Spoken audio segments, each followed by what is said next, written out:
encompassed by the plant genus Nicotiana. The word Nicotiana, well, of course, is the word nicotine, was named in honor of Count John Nico, N-I-C-O-T, the French ambassador to Portugal. That's it. You understand? In 1559, Jean Nico sent some tobacco as a medicine to the court of Catherine de Medici. Does anyone here know what Catherine de Medici looked like? Any idea? Fit, man. Very, very fit. Tobacco was the smoke of choice of the Mayan civilization and will continue to be until at least December 21st, 2012, when the world will probably end. Tobacco is still used to promote deep sleep, alleviate toothache, cure migraine headaches, combat cold, stave off hunger, increase stamina, encourage mirth, neutralize fear, and relieve boredom. There are even cases of tobacco smoke being blown up vaginas. Being blown up vaginas to relieve hysteria.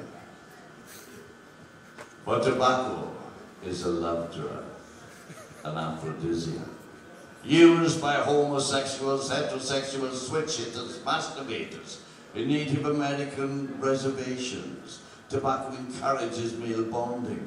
Guys cram tightly into sweat lodges and chain smoke pipes of peace.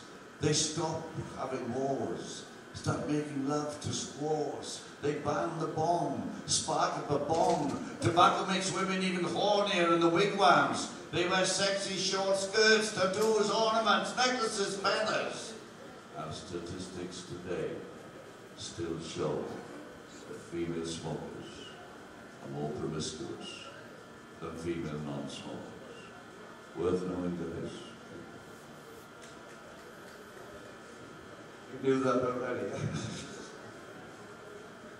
Tobacco is also a psychoactive substance. Native American religions, ceremonies, rituals, meditative techniques, and spiritual practices all rely on the heavy and unrestrained use of tobacco. For Native American Indians believe tobacco is a gift from the Creator, and that the exhaled tobacco smoke carries one's thoughts, one's prayers to heaven. The enormous amount smoked by Native American shamans would put any Rastafarian to shame, including Bob Marley, including any member of any reggae band the world has ever known. Shamans smoke 6 3-foot cigars in a single session. The lines of snuff they snort would make Scarface, Keith Richards even, seem infantile, like babies picking their little noses. This is how they take a line. That's how that's really snort. Sick patients regularly consult shamans to seek medical treatment for a wide variety of ailments. The shamans mouth appropriate incantations and blow smoke sucked in from their 6-foot-3 cigars over those sick patients as a form of cure. Passive smoking makes those patients better. Passive smoking is God's most precious gift to non-smokers. The original tobacco, still used by the shamans today, been used for several hundreds of years, is Nicotiana rustica, a pretty little plant, okay? You can almost be sure it's bound to work because of its color. Nicotiana rustica contains 20 times more nicotine. 20 times more nicotine than Nicotiana tabacum, the plant used in ordinary cigarettes, generally available today, which is a totally different species of tobacco. That's what it looks like. It looks like shit. It's obvious which is the better one. That pretty little purple one. Okay, Western scientists still do not really consider nicotine as a hallucinogen, for the simple reason that Westerners smoking this shit have never smoked large enough doses of nicotine to reach the hallucinatory state. Just over 500 years ago, Spanish sailors landed on the shores of South America. For the first time ever, Europeans saw people inhaling smoke through their mouths and nostrils. They never thought of doing that before. They'd never seen it being done before. The Spanish took a little tobacco back home. The first cigar was made in Seville. Tobacco caught on. British and French sailors started bringing tobacco back too. Everyone, it got so fashionable that everyone was either smoking tobacco or snorting it. Heavy tobacco users included King George IV, the King of England, Isaac Newton, one of the world's greatest scientists, John Milton, William Wordsworth, great poets, Napoleon Bonaparte, an emperor, Charles Dickens, a writer, Alfred Tennyson, a poet, all massive smokers or snorters. Encouraged by their progress with alcohol, they got in with tobacco. Count John Nicotiana imported several tons of tobacco into France, but he brought back entirely the wrong stuff. He brought back Nicotiana tobacco, this shit, rather than Nicotiana rustica, that pretty little purple plant that'll get you high. There was just enough nicotine in the tobacco to get addicted, but not enough to get stoned. So everyone got hooked without getting high. If you think it was so stupid a situation, because that's the situation we're all in. Some South American shamans are too old to know their own age. Nevertheless, they are remarkably alert and healthy. None of them has ever got cancer. Nicotine definitely doesn't cause cancer. No one has ever claimed it does. Pure tobacco doesn't either. What does cause cancer is the lungs, the esophagus, the stomach, the pancreas, the rectum, the kidneys, the bladder, other organs are poisons, carcinogenic tars, artificially put into tobacco by those fucking captains of industry.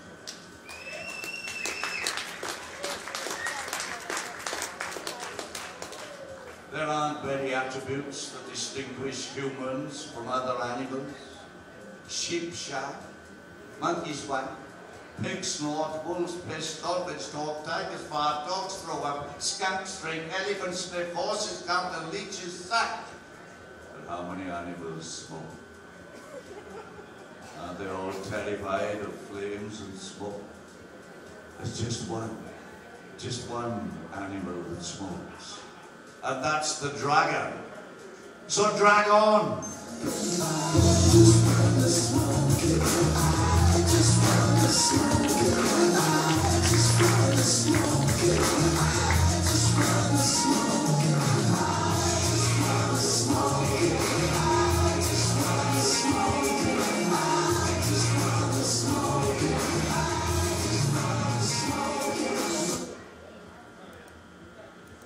So shamans smoke, kings smoke, scientists smoke, poets smoke, emperors smoke, writers smoke, dragons smoke. And on 2 occasions in the Bible, the 2nd book of Samuel, chapter 22, verse 9, and the 18th Psalm, verse 8, it states that God smokes. No bullshit. No bullshit at all. It's not open to any interpretation. The exact line is, there went up smoke out of his nostrils. And that means that God smokes. We shouldn't be surprised. His son Jesus drinks. Jesus' first miracle was to turn water into red wine. He had every choice of every miracle, every trick he could do. That's the one he chose. So Jesus is drinking at his last meal, his last supper, He grabs a glass of red wine, necks it, and says, do this in remembrance of me. As it's a Sunday, I'm going to do that now.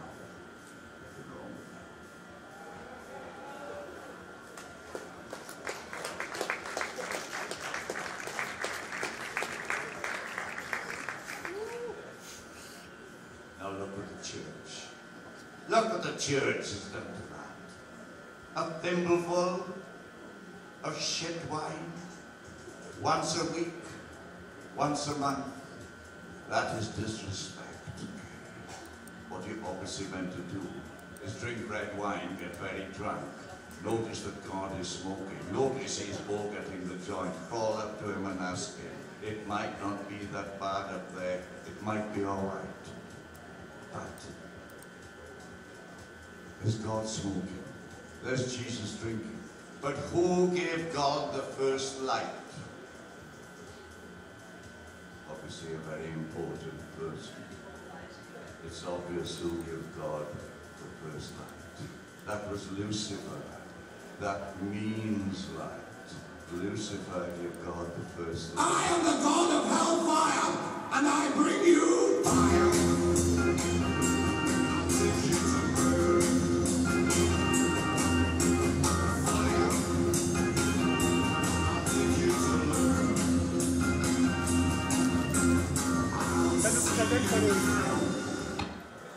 Ein kleines Präsent vom Mushroom. Danke. So. No, I'm not going to carry on for much longer. I'm just going to. Wir hatten schon mal gestern überlegt wegen Corporations. Aber wir hatten, glaube ich, auch schon was zusammen gemacht, ne? It's a very, very hard thing to conjure up sympathy for the devil. Wenn dann was vor meiner Zeit. Das war mal Artikel von uns. Given him a good bit of PR. Alles ist da läuft, das müsst ihr mit der Zentrale ansprechen. It's a good damn it, I cannot give any more clues. But I'll just play some music, show some pictures, and then come up the stage and ask you to ask me questions. Is that all right? Wer ist da der Ansprechpartner? Ja, das ist der Bruder.